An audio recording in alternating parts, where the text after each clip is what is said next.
Your team is not disengaged, they're responding. And there's a difference. And that difference changes everything. Hi, I'm Tami Imlay. I'm an executive leadership strategist and advisor, and this is a Leader's Purpose podcast.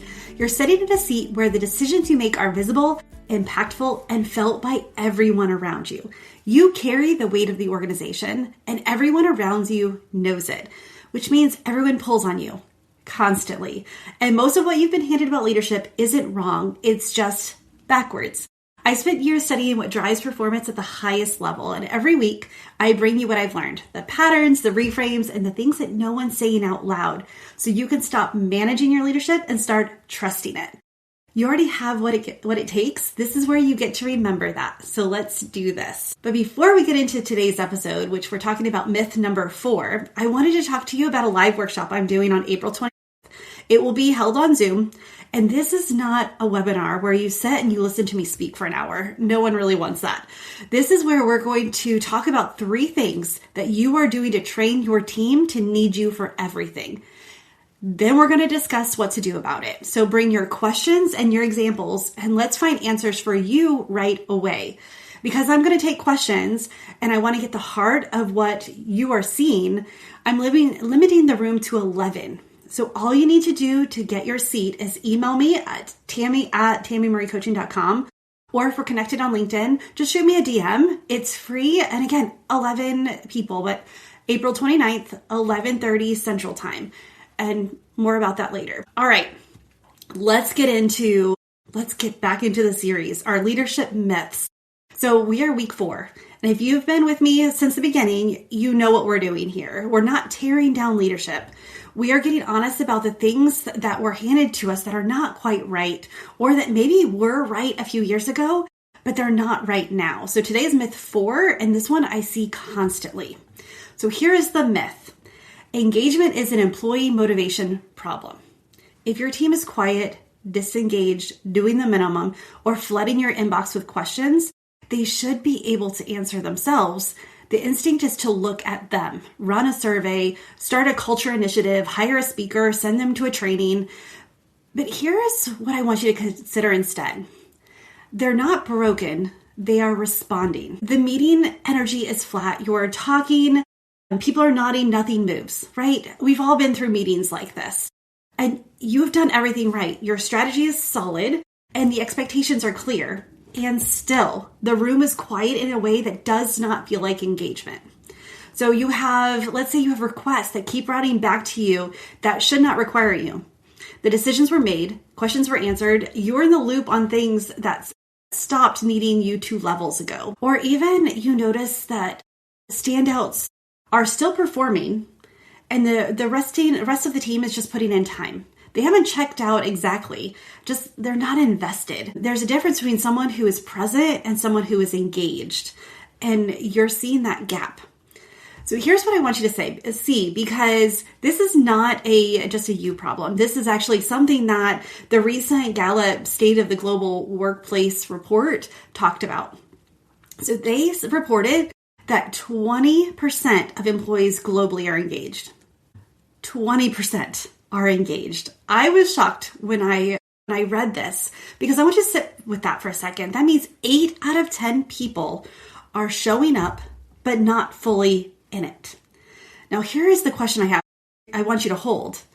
Are we really saying that 80% of the global workforce suddenly lost their drive? That they're not motivated, that they don't want to be there? Like, that's not a motivation problem, that's a signal problem.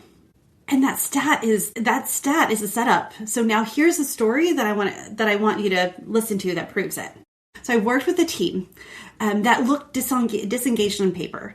And that's why the leader hired me. That's why the CEO hired me, is because low input, quiet meetings, a leader who was genuinely confused, because these were the same people who had started the year really strong. What I noticed was that they still cared. They were not checked out, they were braced, waiting for something that they didn't have enough information to prepare for. When we got the right information in the room, the kind that had been sitting on the executive level but never made it down to them. They alluded to it, the executives had circled it enough, but they didn't realize that the information wasn't passed down properly. So when it was, something shifted, not slowly, it happened all at once. I watched this room full of people exhale. They didn't need to be motivated. They needed something to anchor to again. The signal changed. They responded that fast. So that's not a disengagement story. That is a withheld energy story. And the data backs this up. So the engagement industry, that's what we'll call this, has responded to this data with software, culture, consultants, initiatives, videos for like motivational videos, and none of that's wrong, but it starts in the wrong place. When you start with the team, you skip the variable that moves everything else. And the cost of starting the wrong place is not abstract. Low engagement costs the global economy $10 trillion annually. And of course, it's going to be a high number because 80% are showing disengagement. And that's not a rounding error. That's a leadership and execution problem that's been misidentified. Can you believe that? $10 trillion annually. But then you're like, well, of course, Tami, there's only 20% of the workforce that like shows up to work fully. But here's what I want you to notice about that number. That's not a people number. It's a performance number. And the question is not why employees are not motivated. The question that I want you to ask is, what signal are they responding to? Engagement is not a measure of how motivated someone feels. Motivation comes and goes, and it's not even your job as a leader to motivate your people. That is an internal thing. But it is a measure of how connected they feel to their work, to their team, and how they are being led. That's the definition. That's what I want you to stick with when you are looking at engagement, is how connected are your people? How connected do they feel to their work, to their team, and how they're being led? Because that is what's being measured. And that's where the myth breaks down. Gallup names 5 things that drives engagement. And I thought it was really important to add this here because I want you to see that it's a lot easier than you think. And when you hear them, you will notice that not a single one of them is motivation. So the biggest one is clarity. I've talked about it a lot. It's a buzzword all over LinkedIn. It's a buzzword everywhere. It's like, we need more clarity. But what does that really mean? They want to know what is expected. When that is missing, they don't disengage, they hesitate. So they become timid. They don't know which direction to go. So tell them what is expected. They want the feeling that they matter, their voice, their contribution. When that is missing, they do not stop caring, they stop offering. So here, if there's not clarity, they hesitate. And now if they don't feel like they matter, they stop offering. And when you start to show them that they matter, their voice matters. And again, this doesn't mean that we need to sit in a circle and kumbaya and hear everyone's opinion on everything. But know their strengths, know how they're wired. And you can help them see how what they have to offer completely aligns with the mission. Next is being seen and recognized. Effort noticed. This is going above baseline. When that is missing, they do not disengage. They pull back to the minimum. So if they don't have clarity and if they don't feel like they matter and they're not being seen and recognized, they hesitate, they stop offering, and then they're going to pull back to the minimum, which is what the research is showing. And I worked with a team. They're not going to mind me calling them out, but I worked with a team, the Southern Hills, the Marriott at Southern Hills, Tulsa. And that's one of the things that they really do work on. They find ways to, at every level, they try to see and recognize their employees. And their numbers are showing that. Their people are staying in that job because of that. They feel engaged because they are seen and recognized. And it really is as simple as showing up at a midnight shift and just saying, hey, we see you, you're doing a great job. It doesn't have to be something huge, but it matters being seen and recognized, and the research is backing that up. The next one is growth and progress. They want to move forward and not just maintain. people naturally, leaders and these leaders that you want to cultivate, they want to grow. And so if they feel stagnant, if they feel like there's no place for them to go, they start looking elsewhere. When it's missing, when they're not able to see how they can excel, how they can grow, even if they don't get a new promotion or move up a level, but still in their, how can they improve in the position they're in? Then they're going to start looking somewhere else. And again, the studies show this, that people want to, and human nature in general. We like comfort, but that's not our friend. We want to be stretched.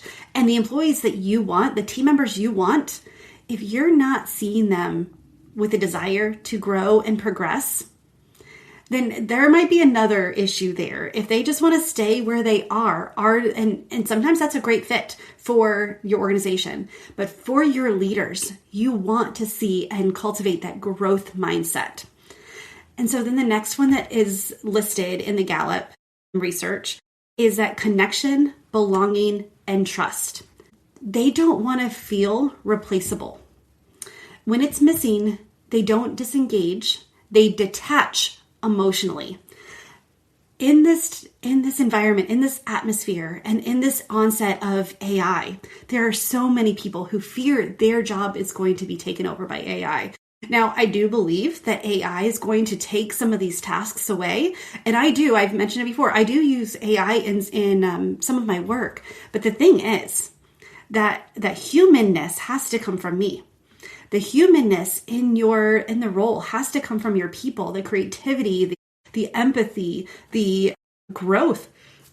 It has to come from your people. And so you've got to show that you connect with them and belong, and then learn to, they need to be trusted, because when they feel replaceable, they're going to detach emotionally. And so you can see, not one of these things are giving them a inspirational speech or motivating them. It's really, they want to know what's expected because they want to do a good job. They want their job they want to feel like their job matters, their voice, their contribution. They want to be seen for what they're doing, and they want to be recognized. Now, not everyone wants to be recognized publicly. Know the difference. Sometimes people will just want, just swing by the office and say, hey, I saw your effort. Thank you. They want to grow and progress, whether it means getting a promotion or at least encouraging them to invest in themselves. And then they also want the connection, belonging, and trust. And when you have those things, then your people are going to be engaged. People don't stop caring. They stop investing energy in environments where what they need is not present. There we go. What looks like disengagement is actually withheld energy. And that right there is the difference. Disengagement is not a team problem that lands on a leader's desk. It is a leadership signal the team is responding to. And until the signal changes, the response won't either. So the leaders that I work with are not failing at motivation. They really aren't. The leaders that I work with, when I talk to them and when they talk to their teams, they really love what they do and they love their teams. But they're leading at a level where the signal they're sending has outgrown the pattern that they have not yet examined. That's not a character flaw. That's a diagnostic opportunity. So what becomes possible when that pattern shifts? This is where I want to take you here, okay? Because one thing to see is all of these, when we're experiencing this, you're not stuck there. That's what I love about doing this work. It's not about putting you in a box and saying, this is all it's going to be. It's really about calling you forward and taking you out of the box and seeing what becomes possible when we shift some of these small patterns. So picture the version of you who walks into the room and energy shifts with you. Not because you demanded it, but because you stopped carrying something that was changing the signal. Your team not wanting to be motivated, they are waiting. They're waiting for the signal to change. Sorry, I lost my place for a moment. So your team is not waiting to be motivated. They're waiting for the signal to change. The leader who stops managing energy and starts leading from her own center, from her own gut, from his own understanding. And whether it's, I say gut, but like we talked about last week, and again, we say gut, but it could be from your action, your core, your body, your heart, your mind, right? The leader who stops managing team and starts leading from their own center gets something back that has been burning, that had to find. The effort ratio changes. What used to take 3 conversations now takes 1. What used to require a follow-up just happens. You do not need to fix your team. You do not need to inspire them harder or send them to more motivational videos. You get to know what signal you're sending and whether it is the one you mean to send or not. That is the version of leadership you already have within you. This is where you just get to see it clearly. You get to identify it and you get to act on it. And this is where leadership changes and it stops being effortful and becomes effortless. This is when you get to trust your gut. This is when you get to trust your leadership and you get to lead versus just managing the energy in the room. All right. I hope you enjoyed this episode. But before you go, I want to say something directly. If something in today's episode landed, it's not because something's wrong with you. It is not because you are missing a skill or behind where you should be. It's because you're carrying things that were right for a previous level that you haven't set down yet. The instructions haven't been updated. Your order is off and no one told you to check. What I do in this diagnostic call, it's not a sales conversation. It's not a pitch. It's just you and me. I set aside 45 minutes figuring out what's running your leadership right now and what gets to shift. Most leaders walk away this call seeing something that they've been looking for years, and they finally see it from the right angle. Like I mentioned, it's not that everything you know about leadership is wrong. It's a lot of times it's just backwards. So if you're ready for that, the link is in the show notes. Let's figure out what's wrong, what's in the wrong order, and I will see you next week. Bye for now.